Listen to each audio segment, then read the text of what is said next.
I thought my son had taken me out for a quiet drink. I didn't think I would be the one fleeing down an alley at 70.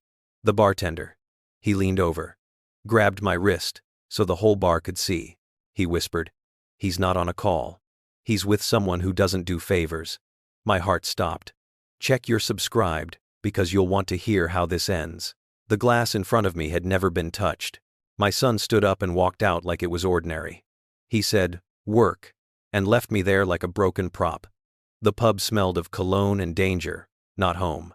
The man at the bar, young, steady-eyed, said one sentence that made every small thing Ethan had said that week snap into place. "They're talking about selling your house." That was when I left through a bathroom window. For a man my age, every joint screamed. But something else moved through me. Not fear. Not yet. Cold clarity. And if you think this is just a family argument, wait. Because what I found next changed everything. I didn't run far. I didn't have the knees for it. But I stood in that alley behind the lantern room, with the cold air filling my lungs, and I felt something I hadn't felt in a long time. My own heartbeat fighting to be heard. 70 isn't young, but it isn't dead either. And the thought of losing the last real thing I had left, that lit a different kind of fire inside me. The street lamps flickered along the iced-over brickwork, and I leaned against the wall, steadying myself. It was strange what the mind does in moments like that. My thoughts didn't jump to danger, or paperwork, or betrayal. They went straight to Helen, my wife. Gone 2 years now. I could almost hear her humming as she sanded the edge of a drawer, smell the lemon oil she used on our kitchen table. She had always been the calm in every storm.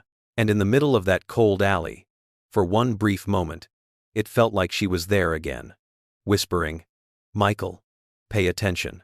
When Ethan had invited me to stay with him and Claire for a week, I honestly thought he missed me. It had been months since he'd driven out to Cedar Grove, and his calls had grown quick, efficient, trimmed down to the bare minimum. I blamed it on work. I blamed a lot of things on work. That's what fathers do when they're trying not to see what's in front of them.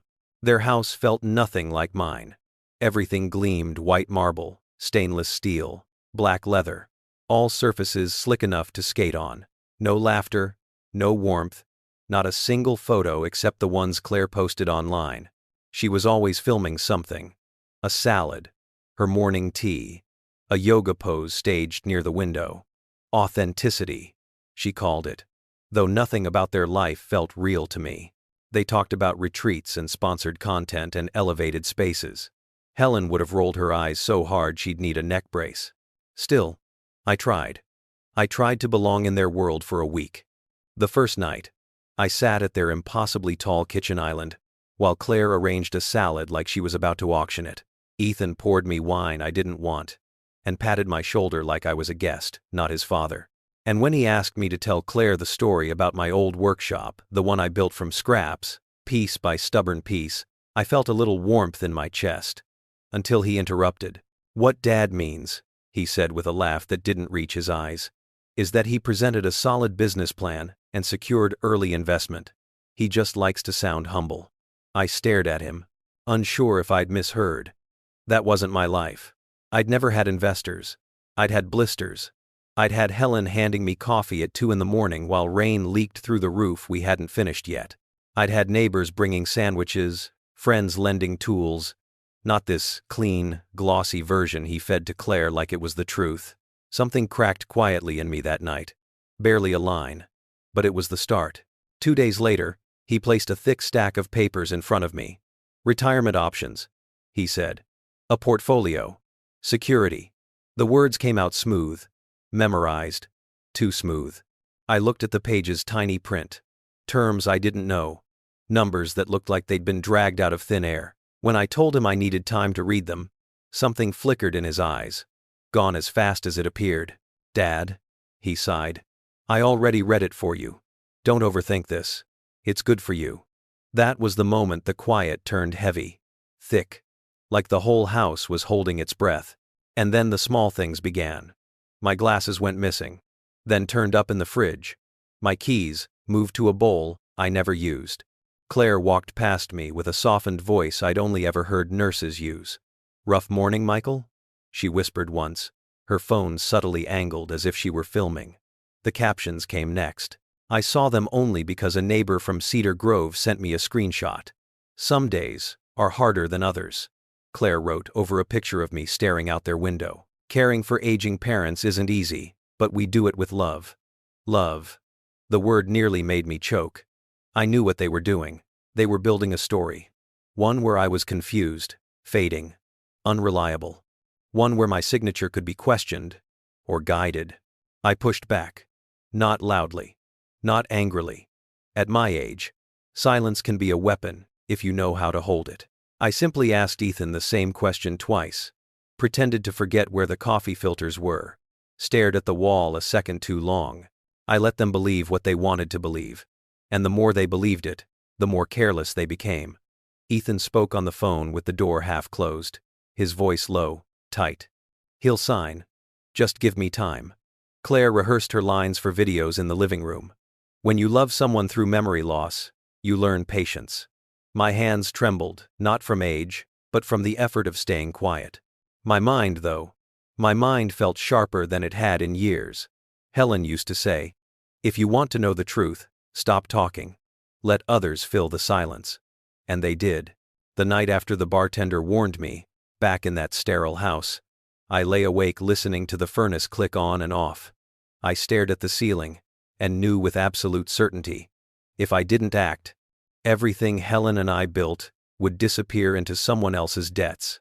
I thought of the way Ethan had looked at me. Not with malice, but with something worse, entitlement. A belief that because I was old, my story no longer belonged to me. And I remembered Helen's voice again. That last quiet conversation before she passed. If he ever gets lost, Michael. If pride ever takes him too far. Check under our bed. I had dismissed it then. I couldn't dismiss it now. I got out of bed. Slow, but steady. The house was silent. My knees cracked. My back ached. But none of that mattered. I wasn't confused.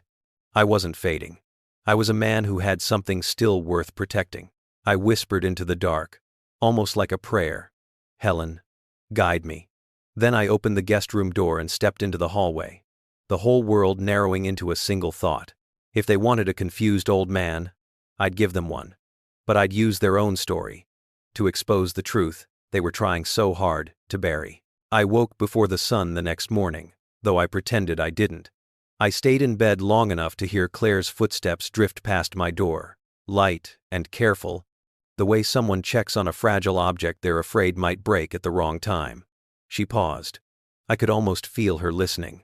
I let out a soft rustle of blankets, a small sigh that sounded weary enough to satisfy her. Only when she moved on did I open my eyes fully. My mind was clear. Too clear. It reminded me of the mornings I used to start work before dawn, when Helen would hand me a thermos of coffee and say, "Go on, Michael. Do something that matters today." I had no workshop here. No tools. But I had something sharper than any chisel. I had purpose. And purpose, I learned long ago, cuts deeper than steel. I shuffled into the kitchen slowly, letting my steps drag against the polished floor. Claire turned from the stove, with a smile too bright, too staged. "Morning, Michael. Sleep all right?" Her voice had that sweetness people use when they're about to tuck you into a corner. She set a bowl of oatmeal in front of me, plain, bland. The kind people serve someone they want to keep calm and compliant. I thanked her softly. I even forced a tremble into my hand as I lifted the spoon. Ethan walked in moments later, already in a crisp shirt, tie perfectly straight. He always dressed like the world might be taking his photograph. "Dad," he said warmly. "Big day for you. We'll review the documents again after breakfast, okay?" The way he emphasized we made something twist inside me. I nodded as if relieved to have someone handling things. His smile widened. He thought he had me. He didn't see my eyes flick toward the junk drawer when Claire bent to refill her mug. Last night, when the house had settled, I noticed something, one drawer slightly misaligned, just a millimeter off. Chaos hides under order. Always. This morning, when Ethan went upstairs to grab his briefcase and Claire stepped into her office to set up her ring light, I drifted toward the drawer like I'd forgotten what I was looking for. I hadn't forgotten. Inside were rubber bands, old chargers, a half-used pack of batteries, and a stack of envelopes bound with a thick elastic. Final notice. Past due. Immediate payment required. My breath caught. Not from shock, I expected this now, but from the weight of confirmation. They were drowning and planning to drag me under. I pulled one envelope just far enough to see the numbers, then shoved it back in place as fast as a guilty man hides contraband. Footsteps. Claire. I shut the drawer with a shaky hand and turned toward the fridge, muttering, "Where do you keep the cream?" She smiled sympathetically, hand landing on my shoulder in a way that made my skin crawl. "It's okay, Michael. Happens to the best of us." I walked away, carrying her pity like a disguise. And behind that disguise, something inside me hardened. Later that morning, while Ethan made a show of taking important conference calls in his office, I wandered into the living room. Claire had left her handbag on the couch. It looked expensive, some European brand she bragged about. I picked it up. Too light. Too thin. Plastic dressed up as prestige. Fake. Just like the watch Ethan left beside the television. A glossy silver thing, missing the weight of real craftsmanship. I rolled it in my palm, feeling the hollow insult of it. Everything about them, I whispered to myself, is made to fool the eye. And then I heard something through the cracked office door. Ethan's voice, sharp, impatient. "No, he's close. He's slipping. He'll sign it soon." I said, "I'm handling it. Just give me time." My heart thudded once. A single heavy knock in my chest. Then I let my face fall slack, as if I hadn't understood a word. Ethan stepped out, surprised to see me near the door. I blinked at him, confused. "Did you need me, son?" His expression softened instantly, the predator vanishing behind concern. "No, Dad. It's all right. Go watch your show." I nodded and shuffled away. My act was working too well.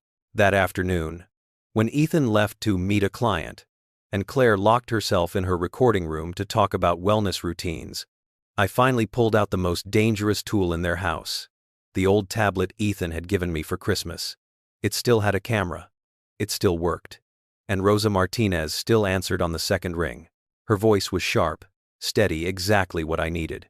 "Michael, do you have the documents?" "Yes," I whispered, crouched in the guest room like a schoolboy hiding contraband. "They're thick, and I don't understand half of it." "Then listen closely," she said. "Take a picture of each page, every corner, every signature line. Don't skip a single one." My hands weren't steady anymore from age alone, but steadiness returned when the cause demanded it. One by one, under the warm lamplight, I photographed the pages.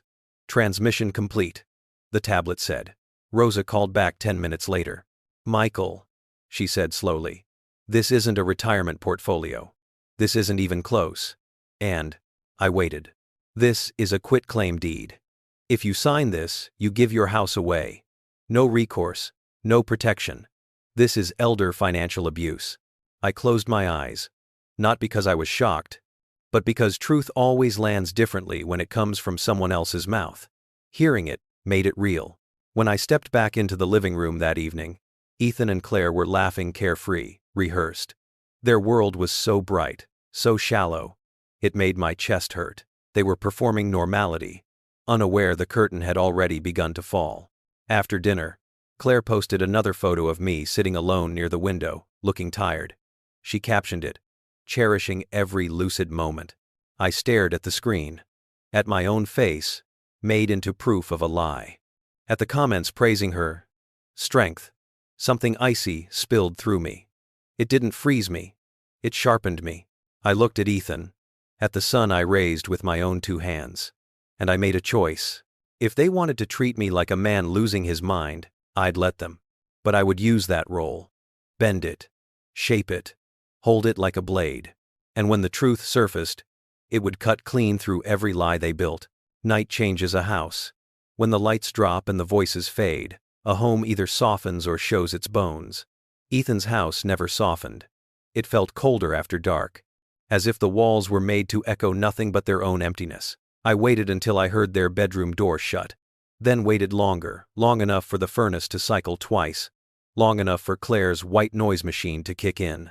Time moves differently when you're pretending to be confused. You become invisible, unthreatening. A ghost, allowed to walk the halls. I slid out of bed and picked up the tablet. It felt heavier than it should have, like the weight of the truth inside it had settled into the frame. My hands weren't shaking anymore. They hadn't shaken since Rosa said the words, elder financial abuse. Sometimes clarity steadies you more than fear ever could. I stepped into the hallway, quiet as I could manage, and slipped into the guest bathroom. I shut the door without a sound, sat on the edge of the tub, and opened the tablet. The glow lit up the small tiled room, making the shadows climb the walls like they were listening. Maybe they were. I typed Ethan's name into the search bar, followed by the words I overheard earlier: loan, complaint, Titan Holdings. For a while, nothing. Just glossy photos, corporate promises, Ethan smiling with people who had no idea what stood behind that smile. But I'm a carpenter. I've spent a lifetime finding cracks no one else sees. You push a little harder, and suddenly the whole structure gives way. Around page 3 of the search results, I found something. A forum thread titled, Warning, Carter Wealth plus Titan. My stomach tightened. I opened it. A retired teacher in Nova Scotia wrote about losing every dollar of her pension after Ethan talked her into a low-risk tech fund. A widow from Regina wrote about the same. A truck driver from Windsor. Their words were raw anger, shame, fear. The kind of fear that doesn't leave your voice even when you type it out. I read until my eyes burned. And then I saw it. A user had posted an email screenshot Ethan's name, his company signature, and the phrase, "We guarantee recovery through Titan Holdings." A promise made with confidence he didn't own. Titan Holdings. I whispered the name to myself, letting it settle. It sounded like a cage. Then came the blow I didn't expect. A short video clip, 15, maybe 16 seconds. Shaky camera quality, but clear enough. Ethan stepping out of a glass building, talking to a man who could have been sculpted from the night itself. Sharp suit, cold jawline, eyes like someone who sees weakness the way a hawk sees movement in a field. I didn't need the caption to know. Victor Shaw, the man the bartender had been afraid of. I rewound the video. Again. Each time, something inside my chest tightened. Not heartbreak, no. That had come weeks ago. Quietly. Silently. Without anyone noticing. This was betrayal, turning into revelation. I set the tablet down and looked at my hands. 70 years. These hands had built homes, cradled Helen, held Ethan the day he was born. And here they were, shaking not from age but from the truth they'd just uncovered. I whispered into the dark, "Why, Ethan? Why didn't you come to me first?" There was no answer but the hum of the vent. Eventually I left the bathroom and crept downstairs. I knew Claire sometimes kept late-night snacks in the fridge, fancy yogurts, imported berries, and I used that as my disguise. I opened the fridge door, letting the light spill across the kitchen, and pretended to search for something to eat. Instead, I checked the calendar, pinned beside the coffee machine. Aspen trip, branded retreat, partnership photo shoot. None of it made sense until it did. They weren't planning a future. They were running from a present, collapsing under its own lies. I closed the fridge and stepped toward the back door, drawn by something I couldn't name. Outside, the neighborhood lay under a cold winter hush. As I stood there, the porch light from next door flicked on. Mrs. Alvarez, my old neighbor from Cedar Grove, stepped out, wrapped in a shawl, holding a trash bag. Her eyes met mine. She startled slightly, then softened. "Michael? I thought you'd moved in with your son for good." "I'm just visiting," I whispered. "You don't look like a man visiting." Her voice had always been like sanded cedar, smooth. Warm. A little worn in the best way. She walked closer, lowering her voice. "Before Helen passed, she told me something. Said if you ever came by looking lost, I should remind you about the box under your bed." The words hit me like a hand closing around my ribs. "You knew?" She made me promise.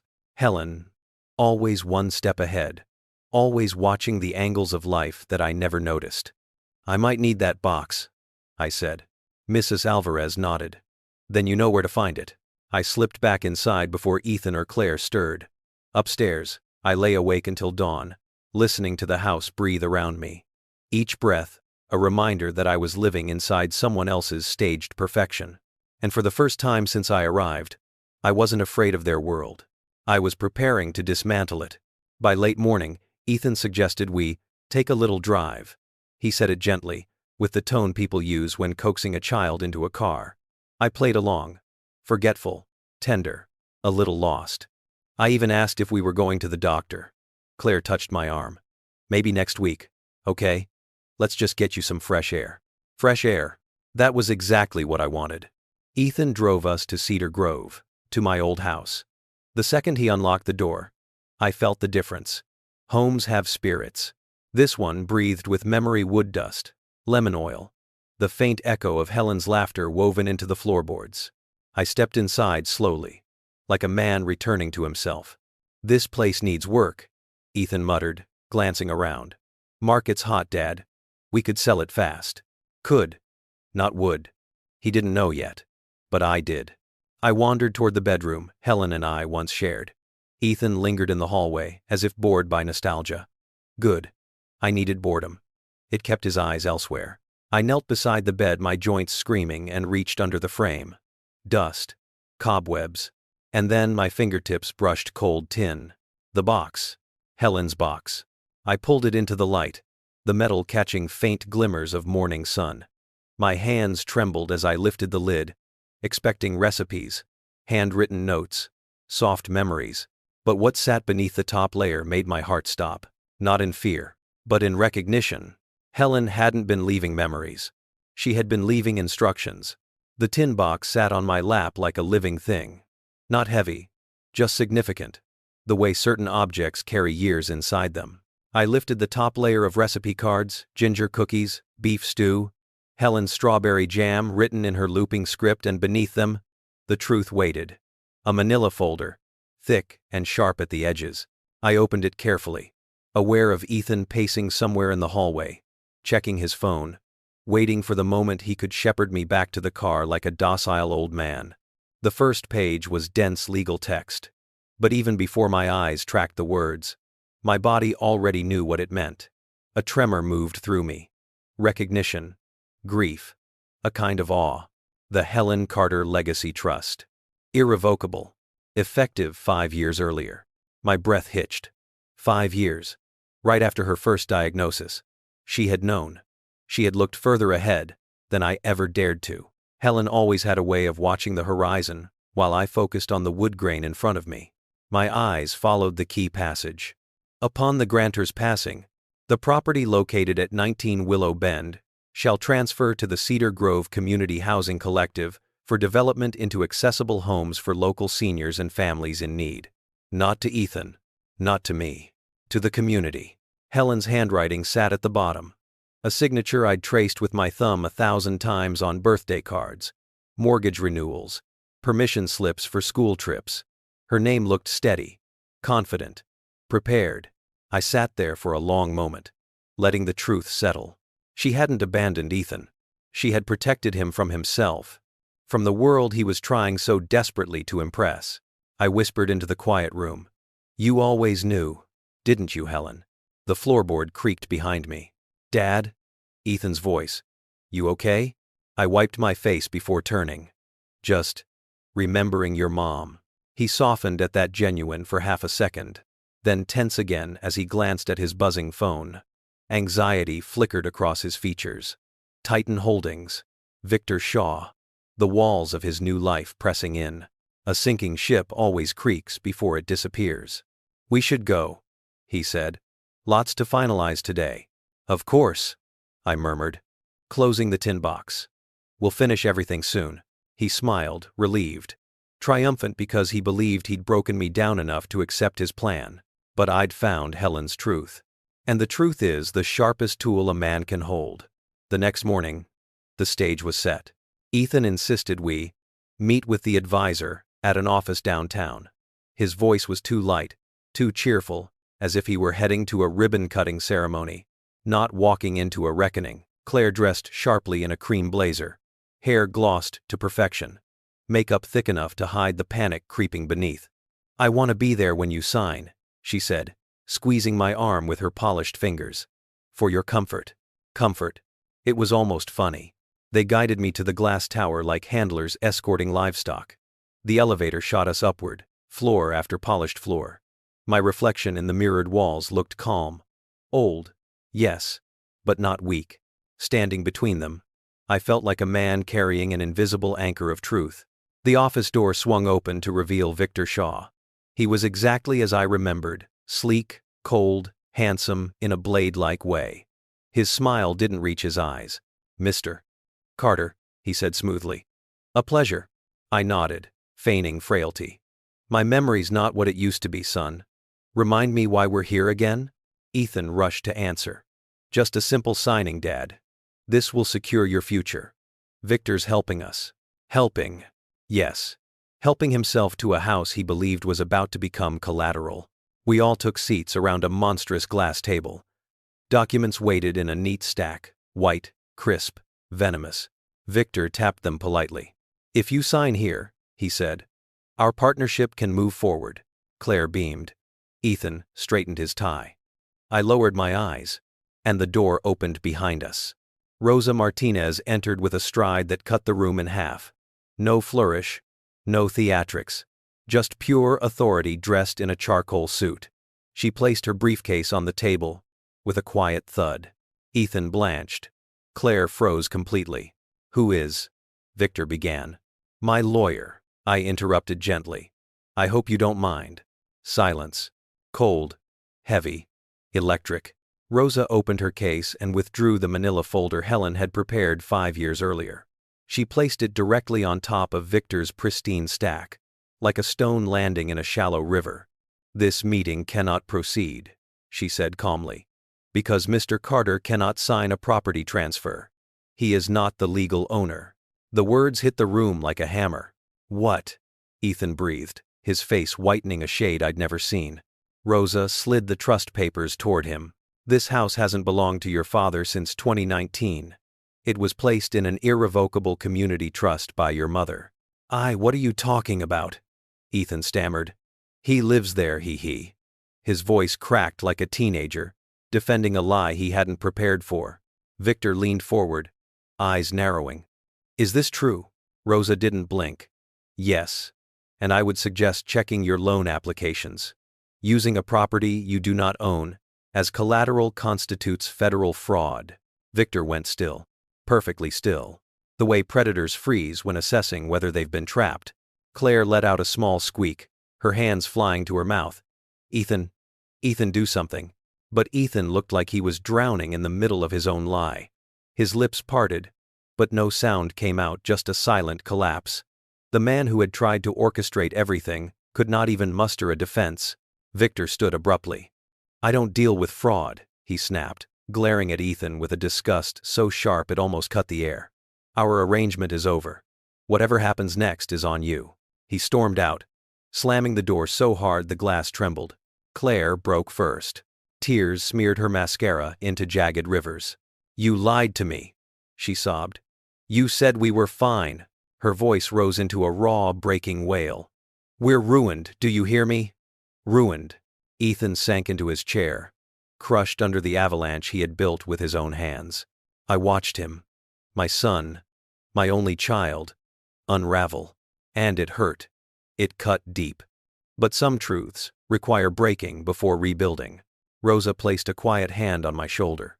"You're safe now, Michael. Safe." The word tasted like a long winter finally ending. I stood slowly, leaning on my cane, and walked toward Ethan. He couldn't even lift his eyes. I placed a small card on the table in front of him. The contact for the Cedar Grove Housing Collective. The community Helen had trusted. Softly, I said, "Your mother left you a path back to yourself, son. Whether you take it, that's up to you." Outside, the winter sun hit my face like a blessing. The air felt honest again. Justice had landed. And the truth. Helen's truth had saved us all. The elevator doors closed behind us, with a soft metallic sigh. And for the first time in days, my lungs felt like they could take a full breath. Rosa walked beside me in silence. The steady kind, the kind people carry when they know the storm has already broken, and all that's left is rain. Cold, clean, necessary rain. When we stepped into the lobby, sunlight poured through the tall glass windows. The kind of bright winter light that makes everything look honest, whether it wants to be or not. I paused there, cane in hand, watching dust particles float in the beams. Funny thing, those were the same beams Helen loved in our old workshop. She'd stand in the doorframe and say, "Look, Michael, even the dust knows where to shine." I never understood what she meant until today. Outside, the wind sliced across my face, sharp enough to wake every part of me that had gone numb over the past week. People hurried by with cups of coffee and winter scarves wrapped tight. Life moved on, unaware that a chapter of my own had just closed inside that glass tower. Rosa clicked the car open. "You did well today," she said. I shook my head. "I didn't do anything." "Helen did." "No," she corrected gently. "Helen prepared. You acted. Most men your age would have crumbled under the kind of pressure your son put on you." I wanted to argue, to insist I was weaker than she believed, but the truth was resting on my chest, warm, heavy. Maybe strength isn't loud. Maybe it's the quiet decision to stand up even when someone has been trying for days to convince you you can't. We drove back to Cedar Grove without speaking much. The neighborhood came into view like a memory settling back into place.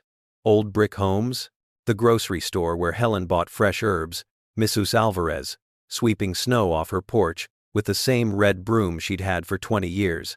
It felt like exhaling. Rosa parked in front of my house, our house, and turned to me. "Michael, I need to ask. What do you want to do next?" "About Ethan." "About everything." The question hung in the air like a slow-moving snowfall. I didn't answer right away. Instead, I stepped out of the car, boots crunching into the thin layer of ice on the driveway.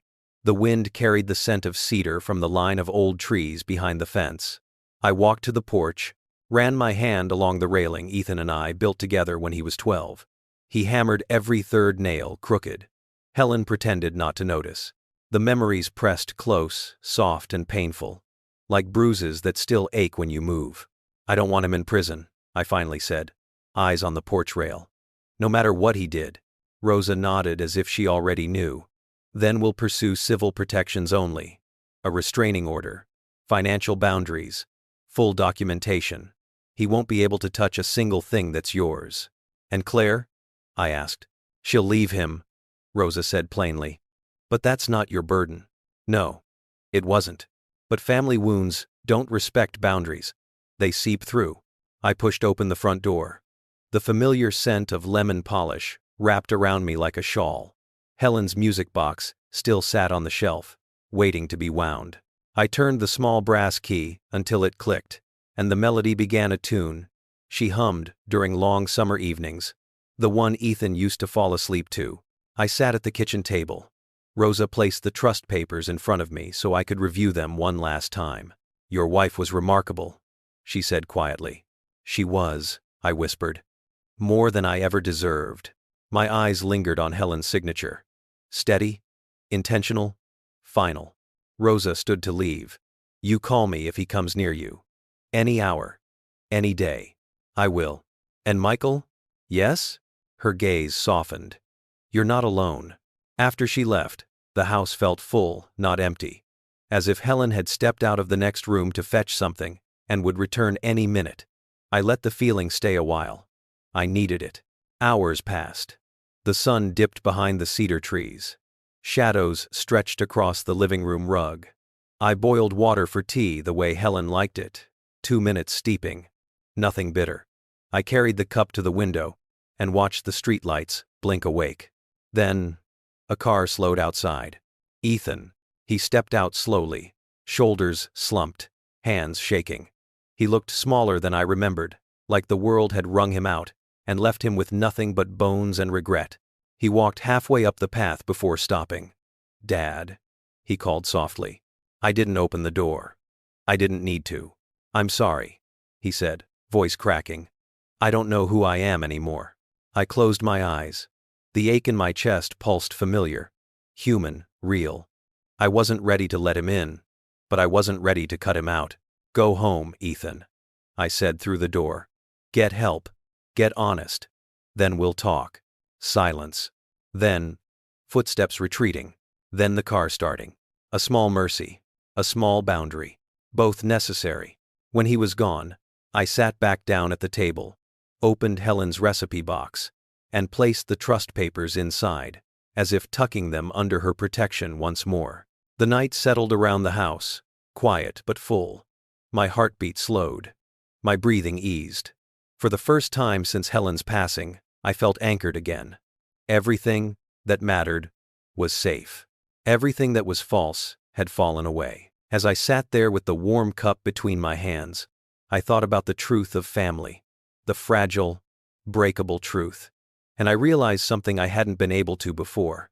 Sometimes, the greatest act of love is refusing to let betrayal define the rest of your life. Sometimes, justice isn't about punishment. It's about protection. About choosing dignity when someone tries to take it from you. So tell me, would you forgive them? Or would you choose justice? If this story found you today, don't leave quietly. Tell me from which city, which corner of Canada, or the world you're listening, and subscribe for the next true Canadian family story on Fractured Vengeance.